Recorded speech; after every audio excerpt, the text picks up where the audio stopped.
Welcome to the Tuesday edition of Take 5 for Torah. Today is June 10th, the 14th of Sivan. And last Tuesday, I remind you, we did not have a Shmuel presentation because it was Shavuos. So we're going back to chapter 6 of Shmuel Aleph. And that is the chapter where the Philistines returned the ark to Israel. It had cost them so much tsaros. It cost them afflictions akin to the 10 plagues of Egypt, and they said, Abrach, let's send the Aron back to the Jews. And they devised an ingenious plan about how to send the Aron back. First, they put in a gift.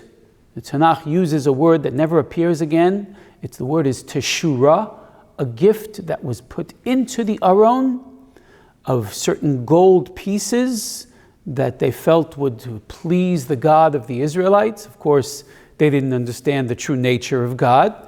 And they put in these gold, certain small gold figurines, and they sent the Aron back towards a fork in the road.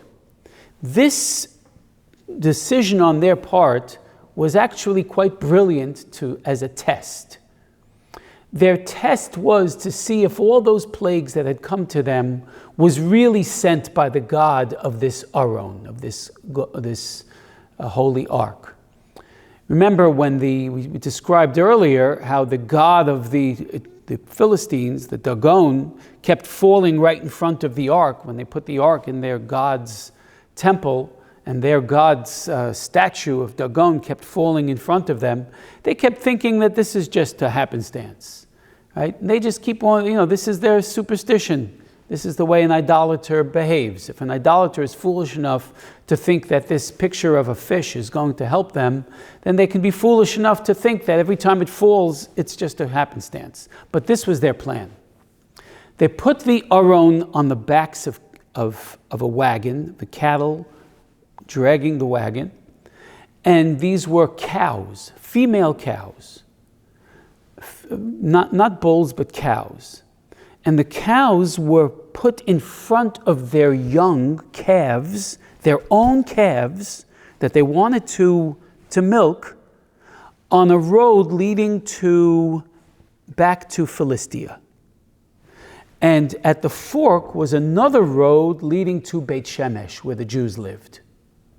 And they set the cows in view of their calves, saying, if the cows chase after their calves, then that's a sign that all these things happened by happenstance.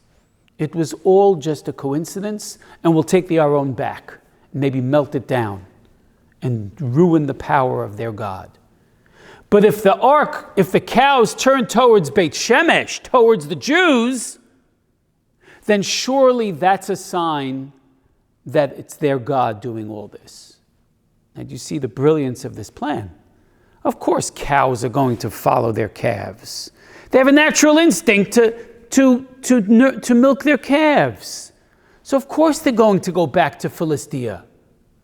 Essentially, they forced God's hand to perform this miracle.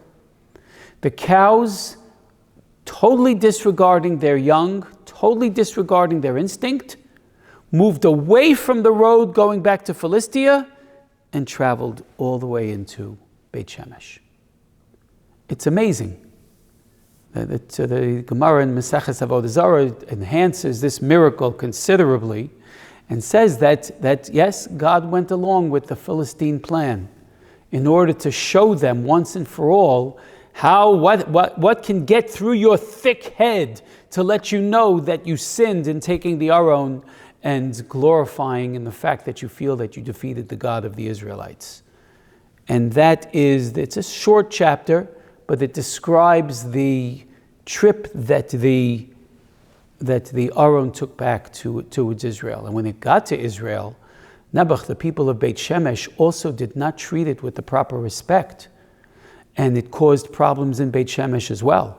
It's hard to even express these words. Chazal say that only a small amount of people actually perished, but in the text of the Tanakh, it says 50,070 people died because the Jews did not treat the Aron with the proper respect. There are a lot of lessons here that we will learn yet in the battles between the Philistines and the Israelites as Sefer Shmuel unfolds. And that's how it was so long ago in chapter 6 of Shmuel Aleph.